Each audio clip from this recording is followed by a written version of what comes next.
18 19 سنة، فرق ولا مش فرق؟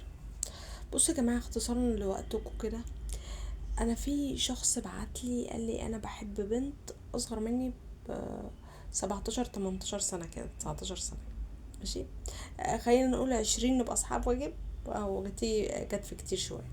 طيب، انا صراحة لما اتكلمت معاه لقيته راجل شخص مسؤول كويس محترم. انا يعني القدرة الجسدية بين الزوج والزوجة دي حاجة هم يقدروا يحددوها، مش انا اللي اقدر احدد. بس لما يكون حد اكبر من حد، مثلا نقول ب19 20 سنة كده، يعني مثلا هي لما تكون عندها حاجة و20 سنة، هو حاجة و40 سنة، هل مثلا انا كواحد عندها حاجة و20 سنة احب اروح الملاهي؟ هيروح. اوكي.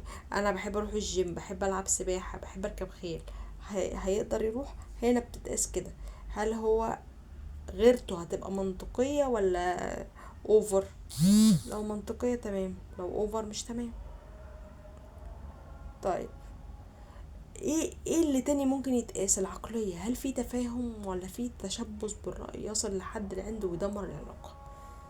كل ده انا سألته فيه، وطلبت منه ان انا عايزة اتكلم معاه. اولا، البنت بتكبر الراجل فوق سنها 5 سنوات. يعني لو واحد مثلا في فرق بينه وبين البنت اللي بيحبها 10 سنين، فهم بقوا 5 سنين، لان هي عمرها العقلي يفوق عمرها الجسدي ب5 سنين. حلو كده، يعني في 5 سنين زيادة. الاذان بيأذن على كلامي اوي. اوكي، ربنا يتقبل منا صالح الاعمال يا رب. فالمهم ايه، عمرها العقلي يفوق عمرها الجسدي ب5 سنوات. طيب، رحت بقى اتكلمت معاها. ما انا عايزه اشوف هي حبها دي حب ان مثلا ما فيش راجل كويس في حياتها، ممكن يكون ابوها غايب فهي بتستحضر فيه الاب والزوج في نفس الوقت كده. فلقيت انها كان ليها يعني تجارب فاشلة بارتباط خطوبة بشباب ما كانوش صادقين، وكانوا بيتاجروا بفكرة حبها ليهم، وما ارتاحتش. ده الشخص الوحيد اللي ريحها واحتواها وبيشجعها وشكرت فيه قد كده. الاهل مش موافقين، او جزء من الاهل موافقين وجزء من الاهل مش موافقين. بصوا، ابوها راضي وانا راضي، مالك انت؟ هم راضيين. فانا شايفه فكره ان حضرتك يا استاذ حسن تقنع اهلها، دي فكره مسؤوليتك تماما، محدش له حق انه يتدخل، حتى لو كنت انا عافر. كانه ميتنج بتخلصه، كانه صفقه هتنجح فيها، انت اللي قادر على ده، مفيش حد تاني.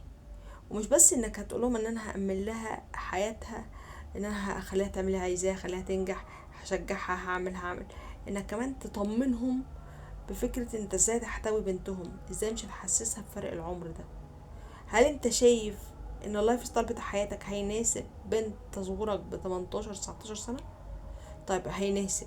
هل عقلية حضرتك هتناسب؟ هنا بنقول ديل. تقنعهم ازاي بقى؟ ابدأ اقنعهم بالزيارات، بالمقابلات. طبعا احنا في المخطوبين بيتقابلوا بيكون مع في حد من اهلها موجود قدام اهلها. شوف انت تقدر تعمل ايه، اقنعهم. عاملها بالطريقة اللي انت تحب ان انت تعملها بيها، واحدة واحدة هيقتنعوا. افضل لحي كتير لحي كتير لحي كتير. هقول ايه بس، هقول ايه؟ لحق كتير قوي قوي قوي، طالما انت راجل محترم وهي راضيه وزي ما انا اتكلمت معاها هي بتقول انها ما لقيتش اللي لقيته معاك في شاب من سنها. فلحق كتير، لحق كتير قوي، لحق كتير قوي. اللي عايز حاجه بيفضل يلحق عليها. وانا لو شخص متقدم لي في صفات اللي هي قالتها منك خلوق وي ولو حضرتك فيك الصفات اللي انا قلتها، عادي اتجوزه، والفرق ده احنا مش هنحس بيه واحنا لوحدين المسؤولين عنه. لحق كتير، بس انت لحق كتير، لحق كتير عشان توصل. يهمني اعرف رأيكم، واعرف ايه الطريقة اللي يقنع بيها، واعرف رأيكم في الموضوع نفسه. انا قلت رأيي، طالما هم مرتاحين وهو شخص مناسب، وفي الحاجات اللي انا ذكرتها في الفيديو ان تمام، اوكي، انتوا رأيكم ايه وايه الطريقة؟ ولو مش موافقين، مش موافقين ليه؟ وخلي بالكم في حاجة، ان للأسف ان بقت فرصة للشخصيات اللي سنهم يعني كبير شوية ان هم يتجوزوا بنات، لان البنات بقت ناضجة وفاهمة ان اغلب الشباب يعني شخصياتهم بقت صعبة شوية.